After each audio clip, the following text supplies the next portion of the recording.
and we'll get started. So my name is Carolyn Keller, and I'm the founder of Curio 412. We're a consultancy for nonprofits and businesses that are looking to make a difference. And so throughout the COVID time, we've been providing these next step sessions, which are a monthly session just aimed at the challenges that you're currently dealing with. And today we have a great co-presenter with us today who's just going to steal the show from me in a couple minutes. That's Meg Huar with Brand Accelerator. And Meg, I'll just have you say a few words about your background and Brand Accelerator too. Oh, thank you, Carolyn. So as she said, my name is Meg Huar, and Brand Accelerator is a marketing firm that works with small and mid-sized companies and also nonprofits. And typically we work with companies who don't have a marketing person or a marketing staff, but they want to do marketing. So they basically outsource it to us, and we take care of all of it for them. So we do a lot of marketing plans and strategies, and then all of the execution of that, including social media, which is what we're going to be talking about today. Awesome. Thanks, Meg. So I'm going to share our presentation for today, and you can feel free for this portion if you want to keep yourselves muted, put things in the chat. And I'd encourage you all to introduce yourselves in the chat, what your name is, what your organization is, maybe one thing you're currently struggling with in social media. And if you do feel comfortable, you can also feel free to share your contact details if you meet someone today that you'd like to connect with. So feel free to get that started. Awesome. So today, like Meg said, we're going to be talking about how to use social media to increase donations. And I'd like to start us off today just by giving you a sense of who's in the room with us. So if you filled out our registration, you'll know we asked a few questions. And one of them was, are you the person that handles social media? So about 65% of you handle social media at your institution, but there's about 30% of you that don't. And so this information is going to be valuable for not only the people we have here who are handling all of their social media, but then also being able to pass that information along to others who are doing that at your institution. It looks like a lot of you think that you do okay with your marketing at your institutions. There are a few that said that you didn't do too much at all with your marketing, and then a few that knew that you were very, very good at that. So we're going to focus on how we can help you to level up that area of marketing for you, and think about ways you can help yourselves to build that capacity, because we know that, and I know just from my own personal experience working with organizations and working on my own consultancy, that social media can take up a lot of time. It can take up a lot of energy and efforts on your part. And so some of the things we'll talk about today will help you to streamline that. One of those things is having a social media plan. And I know there were about 60% of you that said you don't have a plan and 40% that said you did. So there's a pretty good split there. And we'll talk through that a little bit more as we go through. But as we get started, I wanted to ask you, what is your biggest challenge when it comes to social media? And just go ahead and write that in the chat for us. We'll give you a couple minutes to answer what your biggest challenge and what brings you here today.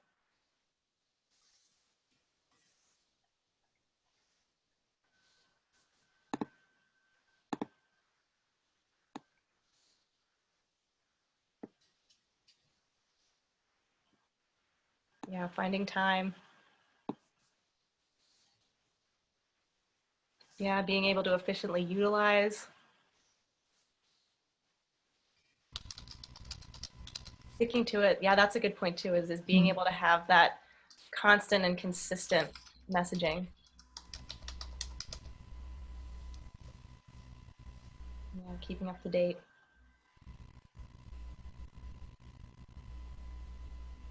Oh yeah, and what will appeal to your audience? That's a great one too, because you need to know who you're talking to in order to get that message across clearly. And then another question that I wanted to start us off with today was, do you know, if you know, do your current donors use social media?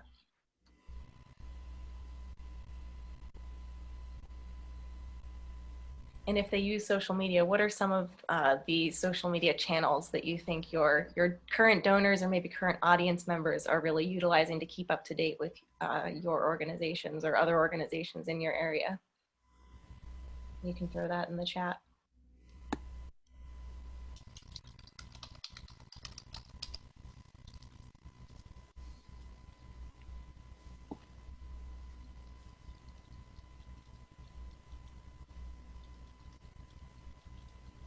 Yep, Facebook. Facebook's a big one that I've seen.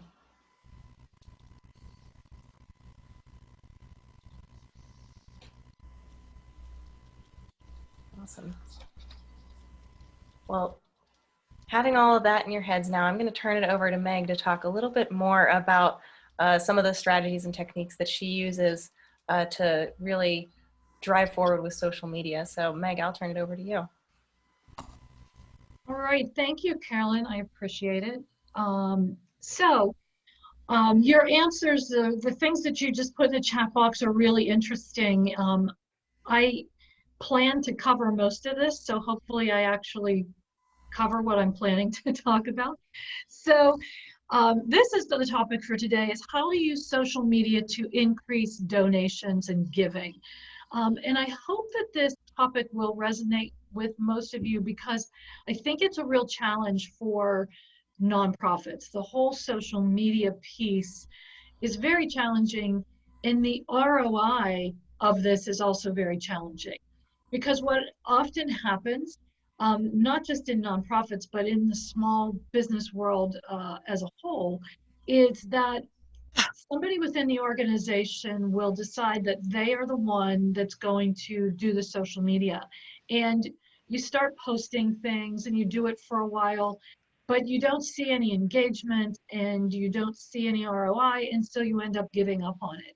And it looks like it should be really simple, right? Especially if you do it in your personal life. You think, really, all I have to do is post a picture and some text. It should be really simple, and people should just love what I'm posting and do what I tell them to do. And that's just not what happens. And so a lot of people do get frustrated, just drop it all together. But what I'm going to suggest to you today is that social media can be an extremely effective way to develop connections with your stakeholders, as well as to connect with donors. And so in the end, it can have a major impact on your business. And again, though, it has to be done right in order for that to happen. So what I'm going to do today is take you through a step-by-step process to doing that. And this will help you connect with stakeholders and ultimately lead to more giving.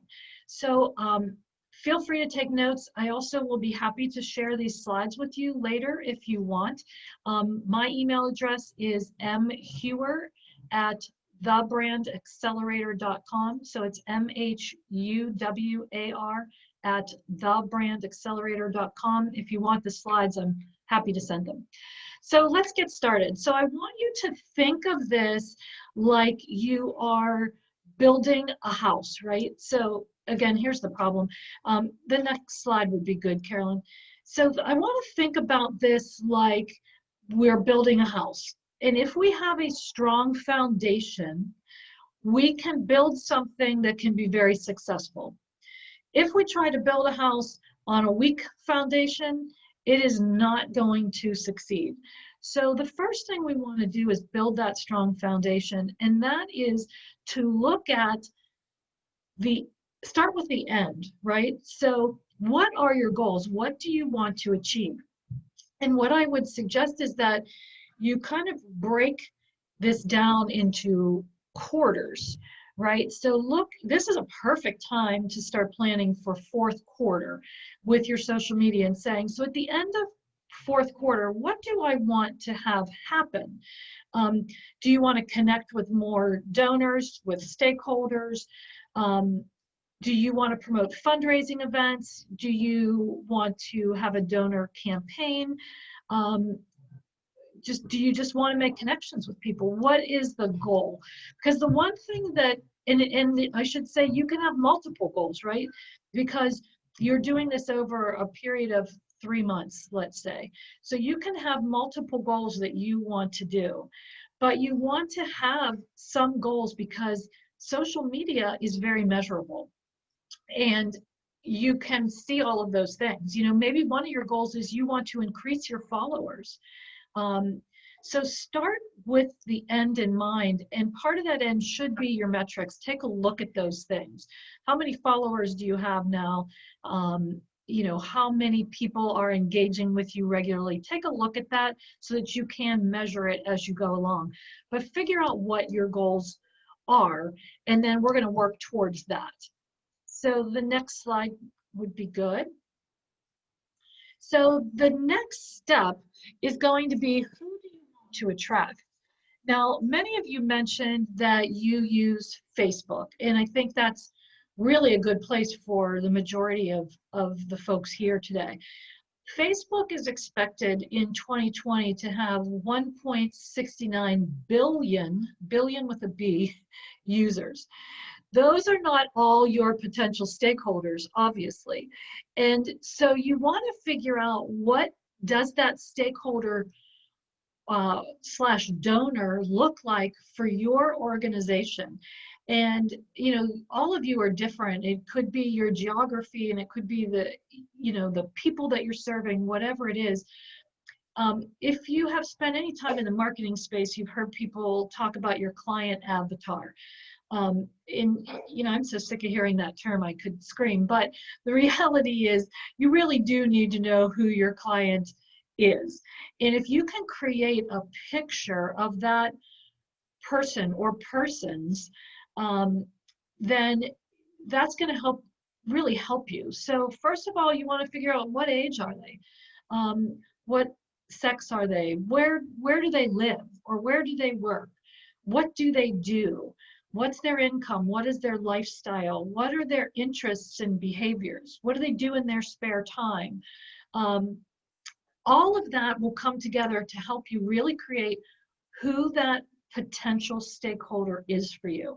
And you might even want to give them a name. You know, if for example you are a children's museum, you might want to have, it might be a mom that you're going after, and maybe you're going to call her Amy, and Amy goes here, and Amy does this, and this is what Amy does. And so that customer of yours, that stakeholder, becomes a real person, because you really want to know very specifically who you are attracting. I often talk to people who say, well, everyone can come here, right? Everyone can use our library, everyone can use our museum. And the reality is that even though they can, not everyone will. And so if you're not really sure who that person is you want to attract, take a look at your best stakeholders right now. Who are those people that are high users of your facility or your service? And use that as the person that, you know, if you know that this is who you're currently attracting, then that would make sense that you want to attract more of them. So the next step then is going to be step 3. And we're going to, so that is going to be, what do they want from you? So now that you know who that person is, the question then becomes, what do they want from you? So you don't want to talk to everyone. So what I mean by that is, when you are posting and you're putting information out there, now you're going to talk to Amy, or whoever it is that you have decided is your stakeholder. So you want to write content, you want to do posts that are specific to that person or those people, because now you know that everyone is not your audience, right? So who is that person, and what do they want from you? So we'll go to the next slide, and it'll help clarify that a little bit more. So what they want from you is to provide, for you to provide them some sort of value. And this is how you make the connection with them. So we typically tell people 80% of your content should be education oriented, or sharing your knowledge, your expertise as an organization, help them solve a problem, share their passion, teach them something. And 80% of it should be sales oriented. So selling a product, promoting an event, requesting donations. This is where a lot of nonprofits fall down, because what they end up doing is constantly asking for donations, or constantly soliciting. And that is a big mistake, because if you're constantly asking for something, then you will get turned off. People will say, I don't want to look at their stuff anymore. They're always asking for something. They're looking for volunteers, they're looking for money, whatever it is. So you have to be able to provide some value in what you're doing. And that may be as easy as something like, if you're an art museum, sharing what's hot in the art world, or what new exhibits are at your place or in the area. If you're the science center, maybe you talk about really interesting activities that families can do together around science, or interesting things that are happening in the science world. Or if you're disease related, it could be stories about people that you've helped and you're pulling on people's heartstrings. But you've got to be able to share stories and information with people. So think about it this way. That connection is part of creating that relationship with people. So if you went on a first date and you asked somebody to marry you, you would likely get turned down, right? So if the first time somebody encounters you through social media, or if they always encounter you on social media asking for a donation, before you have a relationship with them, they are probably going to turn you down. So creating that connection with them is part of that natural evolution of developing this relationship, right? So it's getting to know you, getting to like you, getting to trust you, making that commitment to you comes a little bit further down. So that is a big piece of using social media. And again, this is a piece that a lot of businesses and nonprofits miss, is that opportunity to create connections with people. So step 5 is the next one. And this is another area where people often struggle too, and that is, you want to have a very clear call to action. People are busy, right? And they are bombarded with messages all day long. And when they're on social media, there's a ton of stuff thrown at them, right? So if you are not very specific about what you want them to do, they will do nothing. So if you have something that says, click here to learn more, that's pretty vague. If you can be more specific than that, it's register here, call us here, or call us now, or buy now, purchase your tickets now. Very clear, specific call to actions. They want you to tell them what to do. And in social media, your window is small, right? So you've got to be very specific, and this is what we want you to do. The next step is to have a plan. So when we talk about a plan, we're talking about really having an idea in place as to how you're going to tackle this. And one of you said that, or a couple of you said that it's too time consuming, it's not efficient, trying to stick to it. If you have a plan, it will make it so much easier to do this. So it's a little bit of work on the front end, but in the end will save you money, or save you time, I'm sorry. So what I'm talking about, think about it this way, and you've probably done this, because I know early on I did this frequently. So you sit in front of your computer and you're like, geez, today's Tuesday, I post on Tuesdays, what am I going to talk about today? And so you sort of whip something out, you put it on your Facebook page, and then you check it off your list. Well, that's done. But what you probably didn't do is create something that had a lot of value, like we talked about earlier, right? Because you're in a rush to get it done, you just want to check it off your list. And so if you put it into a plan, you will create content that is a lot more valuable to people. And that way they are it's going to help again with the engagement, and it's going to help you in terms of managing your time. So what we suggest people do is sit down and figure out, how often do you want to post? And you need to be realistic about it, right? If you say you're going to post every day, chances are pretty good that you're not going to do that. So what's realistic for your organization? It may be that you can literally and reasonably only do it once a week. And if that's all you can do, that is okay.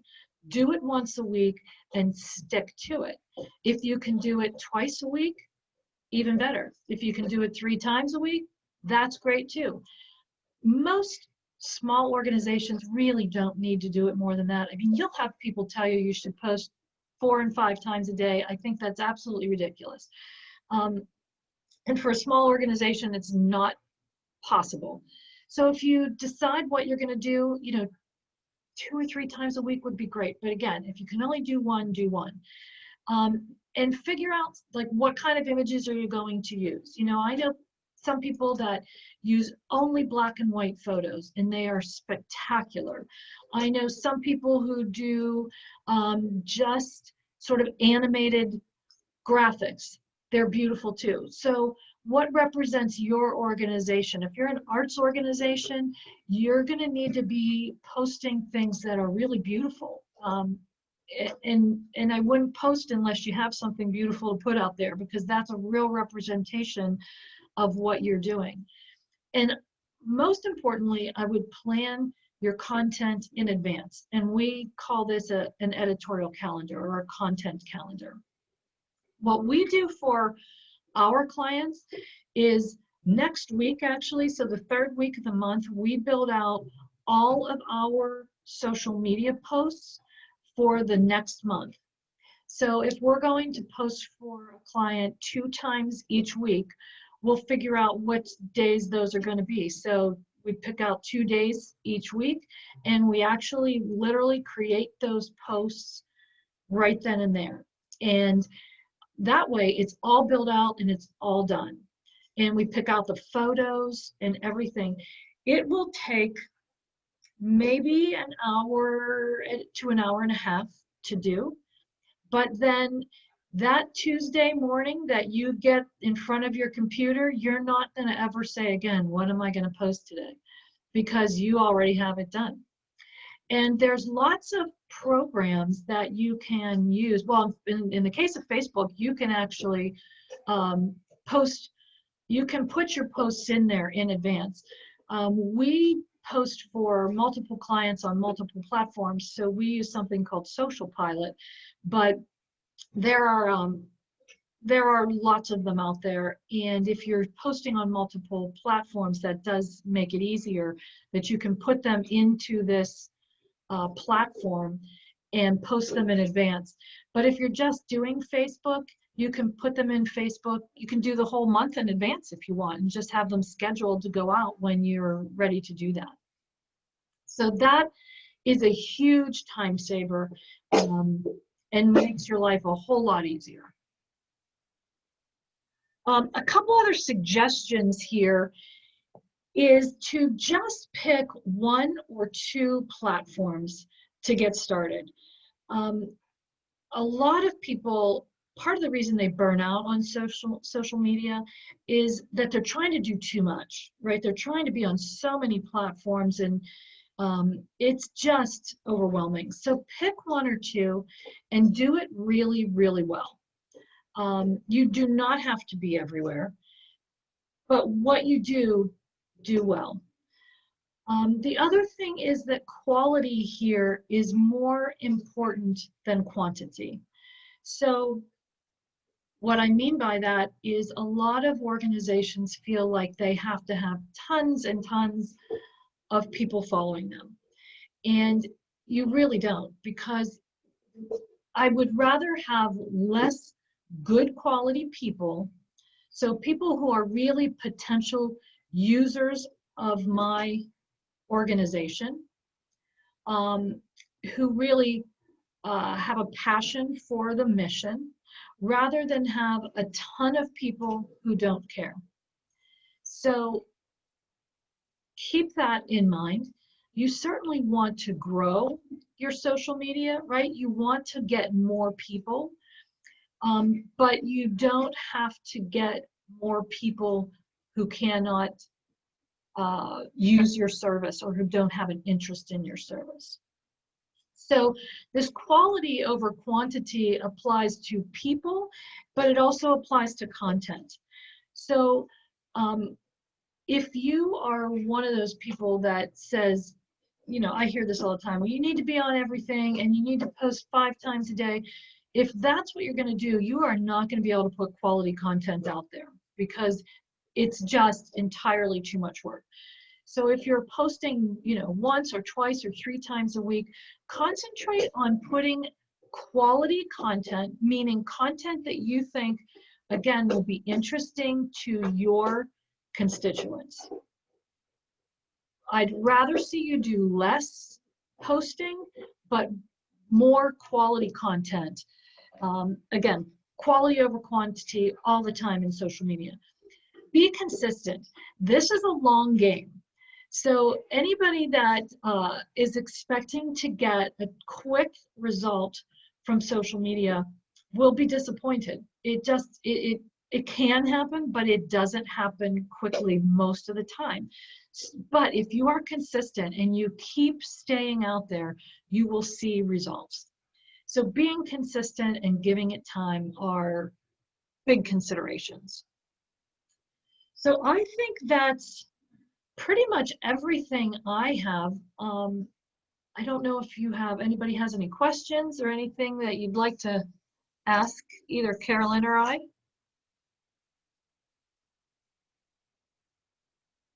Yeah, thank you, Meg. For everyone who's on, you can feel free to either put your questions in the chat or you can unmute. I'm going to stop our recording now so that you can feel free to speak with confidentiality about some of your institutions.